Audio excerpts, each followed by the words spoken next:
Du coup, bienvenue à tous. Bonjour, on est ravis de vous accueillir pour ce petit webinaire donc animé par l'Inclusion et Malte sur le thème du freelancing et du handicap. Comment donc vous accompagner et vous aider à booster votre business. On espère que la période estivale a été bonne. On voit qu'elle est finie aujourd'hui, du moins à Paris. Mais donc voilà, n'hésitez pas à nous dire si vous nous entendez pas très bien pendant la présentation, qu'on puisse faire les bons efforts. Pour rappel, donc c'est un webinaire qui dure 1 heure. On aura 30-35 minutes de présentation et 30-35 minutes de questions-réponses. N'hésitez pas à nous poser toutes les questions, il n'y a pas de bonnes ou de mauvaises questions. Vous avez sur l'onglet de droite la possibilité du coup de poser vos questions, d'écrire dans le chat directement. Vous pouvez voter aussi pour les questions, ce qui nous permettra peut-être de les traiter prioritairement si on a plus ou moins de temps. Et voilà, idéalement, on fera les questions-réponses à la fin, si vraiment il y a une question qui s'intercale avec une slide qu'on est en train de présenter, qui est pile sur le sujet, on n'hésitera pas à la prendre en cours. Mais voilà, donc n'hésitez pas. Et du coup, donc j'ai le plaisir d'accueillir Sarah et Olivier que je laisse se présenter. Bonjour, ravie. Je suis Sarah Quinault de l'Inclusion. Je suis responsable des relations entreprises et du partenariat que nous avons signé avec Malte. Et petite précision, donc il y aura un replay de ce webinaire qui sera sous-titré. Voilà, et je passe la parole à Olivier.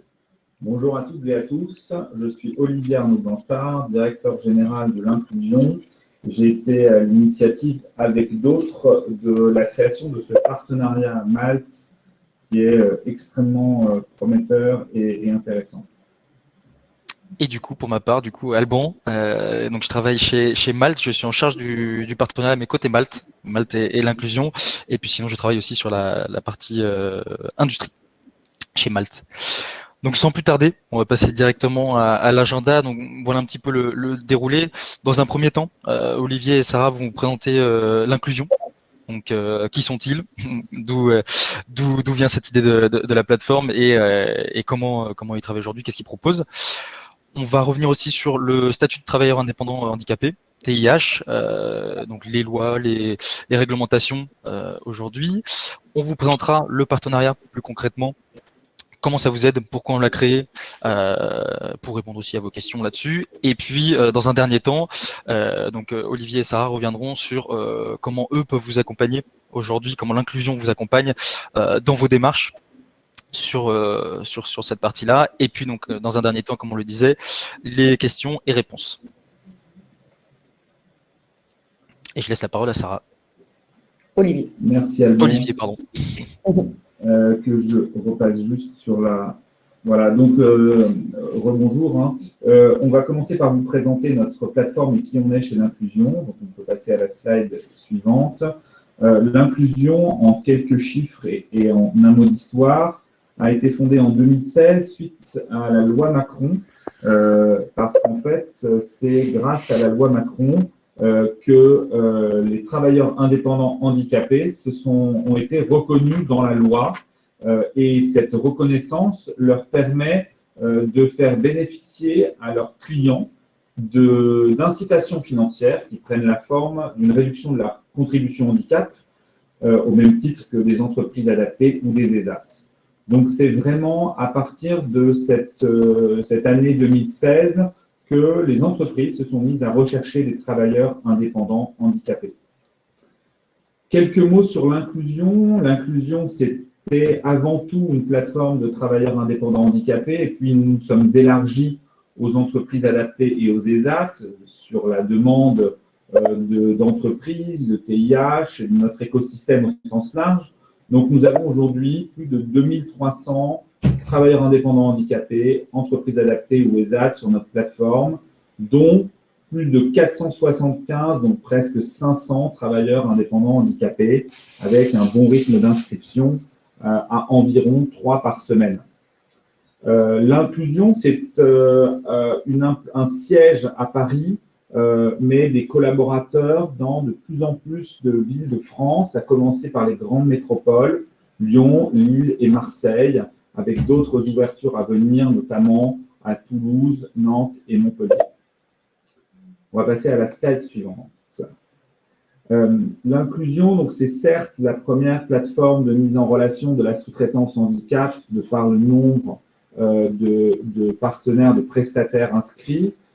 Et ces 3 activités. La première activité, c'est l'inclusion.fr, notre plateforme unique de mise en relation. Et c'est sur cette première activité de mise en relation que l'on a ce partenariat exclusif et vraiment passionnant avec Malte, qui doit vous permettre d'accélérer votre business côté freelance, PIH. Notre deuxième activité, c'est la formation avec notre l'accompagnement avec notre programme T-Booster, qui est un programme gratuit dédié à de l'accompagnement social, administratif et commercial des travailleurs indépendants handicapés. Social et administratif parce que, comme on le verra plus tard, il y a un certain nombre de spécificités dans le statut de travailleur indépendant handicapé et on va dire des éléments d'expertise sur, par exemple, des sujets comme la compensation du handicap, et puis commercial parce que notre communauté nous demande, on va dire, en premier lieu, un accompagnement sur notamment le démarchage commercial.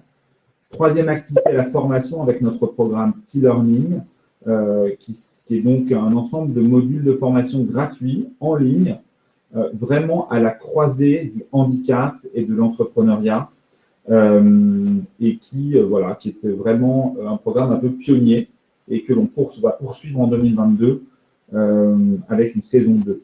Notre quatrième activité, c'est un espace de coworking inclusif dont nous lançons un prototype à Paris depuis mars dernier, principalement pour les entrepreneurs et donc TIH, mais probablement aussi par la suite pour d'autres populations de travailleurs handicapés.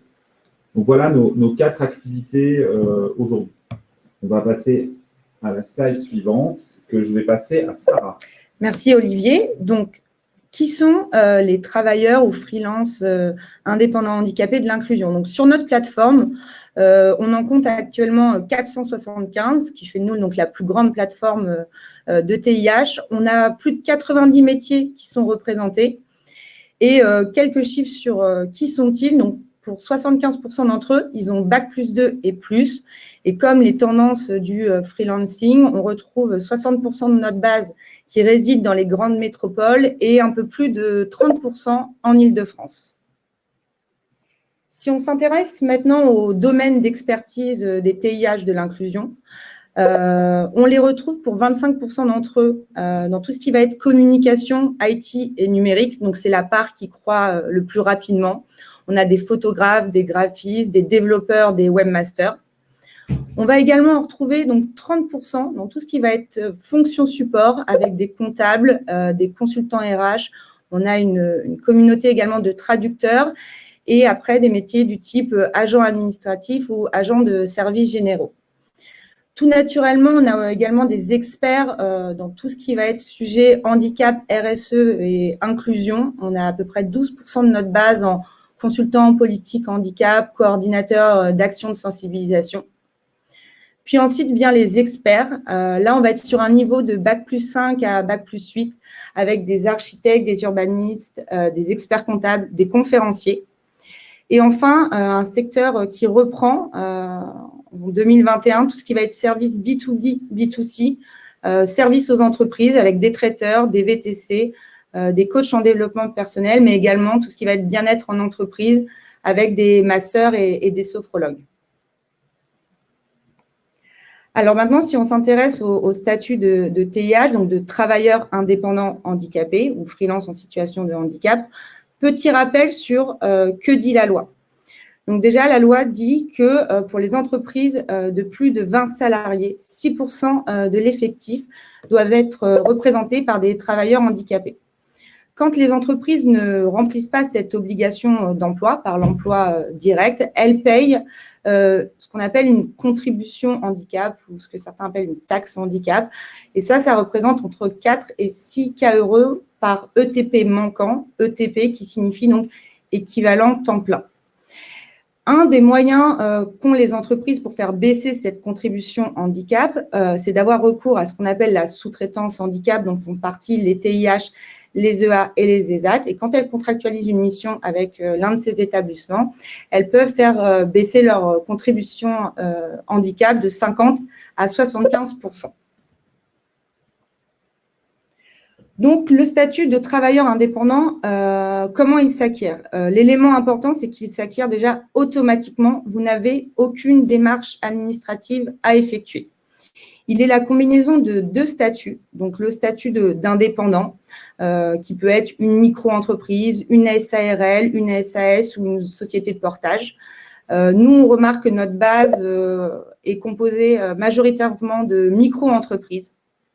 Et enfin, le statut de travailleur handicapé, dont l'un des justificatifs peut être la RQTH, donc reconnaissance en qualité de travailleur handicapé, que vous pouvez obtenir auprès de la MDPH ou autre justificatif.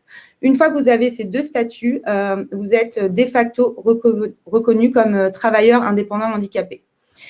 Le seul justificatif que vos clients vous demanderont sera en fin d'année, ça s'appelle un certificat de coût de main-d'œuvre que vous trouvez en téléchargement sur notre site et qui justifie que l'entreprise a eu recours à un TIH pour l'une de ses missions. Alors, quels sont les avantages du statut de travailleur indépendant handicapé? Déjà, c'est un avantage compétitif pour vous. Bien évidemment, on vous conseille de parler en premier lieu de la mission que vous allez effectuer pour le client et de vos compétences, mais également de parler de l'avantage compétitif que représente le statut de TIH, parce que certaines entreprises déjà ne sont pas au courant. En effet, les entreprises peuvent déduire jusqu'à 30% du coût de main-d'œuvre de chacune de vos factures de leur contribution handicap. Si on prend l'exemple d'une prestation de graphisme, donc qui est 100% coût de main-d'œuvre, vous effectuez pour une entreprise une prestation de 1 000 €, et bien l'entreprise, elle peut déduire jusqu'à 300 € de votre prestation, de sa contribution handicap. Donc finalement, la mission, elle lui revient à 700 €. Après, quels sont les avantages extra-financiers pour l'entreprise? Le premier, c'est qu'elles s'inscrivent dans une démarche RSE et elles peuvent communiquer sur leur recours au TIH dans leur communication. Et enfin, cas particulier pour les entreprises qui sont exonérées de contribution handicap, ce qui signifie qu'elles ont signé un accord avec l'État, elles ne payent pas de contribution handicap. Et en contrepartie, elles s'engagent à avoir l'obligation parfois de recourir à un TIH. Et dans ces cas-là, on vous conseille de vous rapprocher des missions handicap de certaines entreprises qui ont un budget dédié pour le recours aux travailleurs indépendants handicapés. Et maintenant, j'ai passé la parole à Alban. Merci Sarah. Effectivement, du coup, je vais vous parler un petit peu de pourquoi ce partenariat, comment on l'a créé, comment ça fonctionne aussi. Si tu peux juste, voilà, super. En fait, nous aujourd'hui, on s'est rendu compte via Malte que nos clients, majoritairement les grands groupes, avaient de plus en plus cette problématique d'inclusivité au sein de leurs discussions, notamment les discussions achats et RH, et ne savaient pas trop comment aborder via le freelancing ce sujet, comment nous on pouvait les accompagner dessus. D'un autre côté, Malte aujourd'hui apporte un certain niveau de service aux freelances, l'avance de trésorerie, l'assurance AXA RC Pro, par exemple, ce type d'avantages, mais on n'a pas la connaissance déjà du statut RQTH des freelances qui ont un compte Malte et qui sont TIH, et puis on n'a pas l'expertise non plus pour les accompagner. Et dans un troisième côté, on a l'inclusion qui, l'inclusion qui eux savent comment vous accompagner, qui sont experts dans le domaine. Donc ça nous est paru assez naturel de faire un partenariat ensemble pour pouvoir et répondre à nos entreprises clientes et répondre à vos besoins, vous en tant que TIH, d'accompagnement.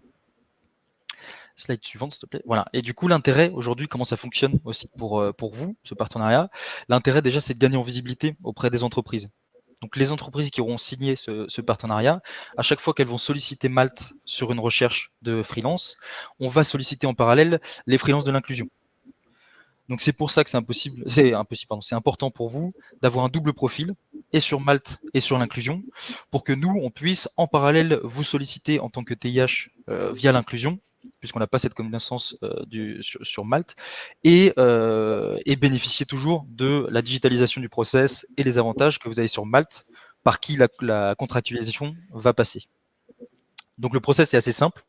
Pour vous, ça ne change rien sur votre statut Malte. La seule chose qu'il va falloir en plus, c'est créer un profil d'inclusion si vous n'en avez pas encore, ou créer un profil Malte si vous avez un profil d'inclusion et pas de profil Malte.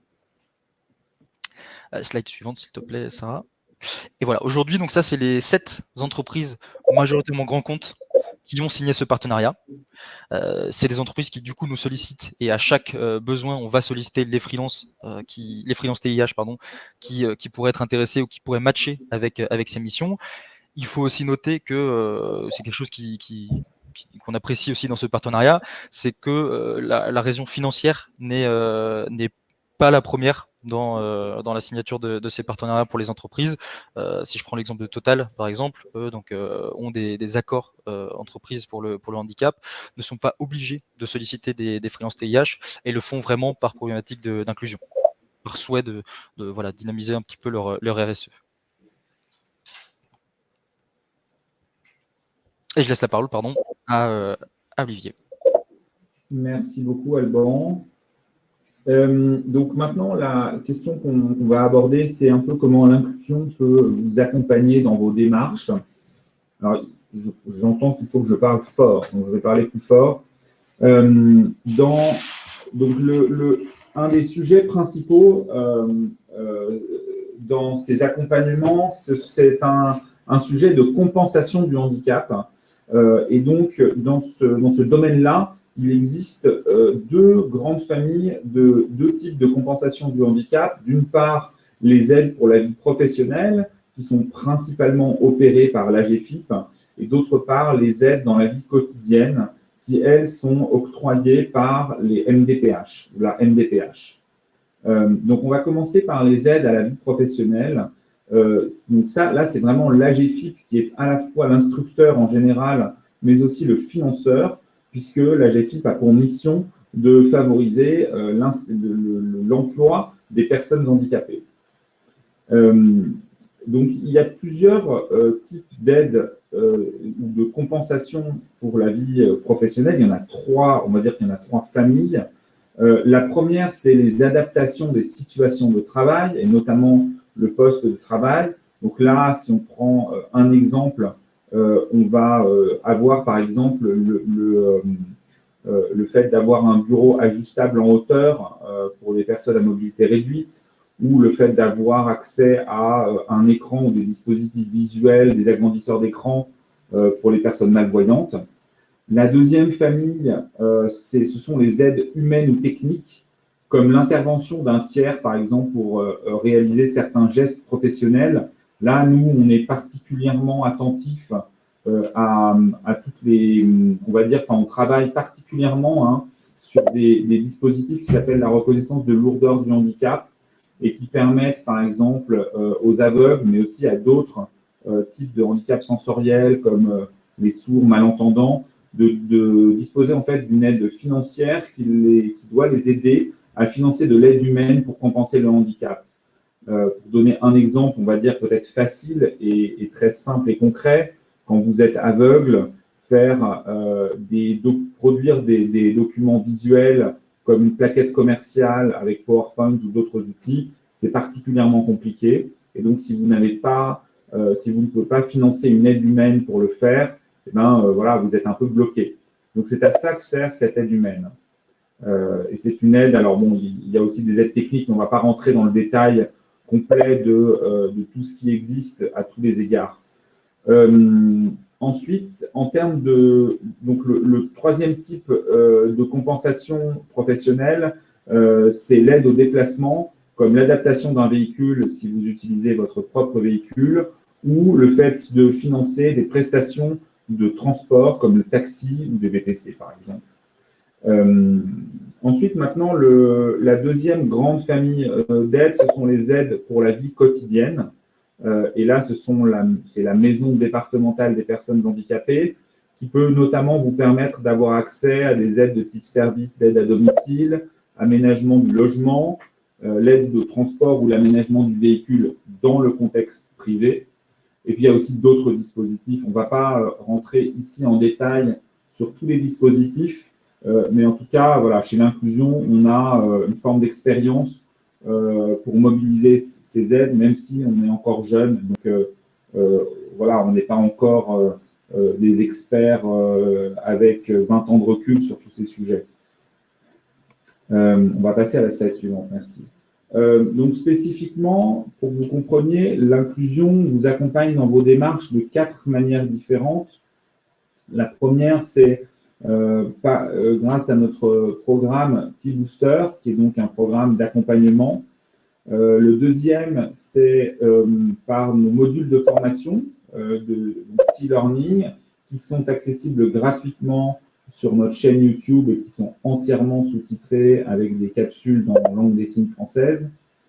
Le troisième moyen, c'est de vous mettre en lien avec des prestataires ou partenaires experts, comme par exemple le Cap Emploi, que vous connaissez peut-être pour certaines et certains, mais aussi par exemple des ergothérapeutes qui peuvent vous aider à adapter vos situations de travail, ou des prestataires classiques, mais qui peuvent être habitués à travailler avec certains types de handicap.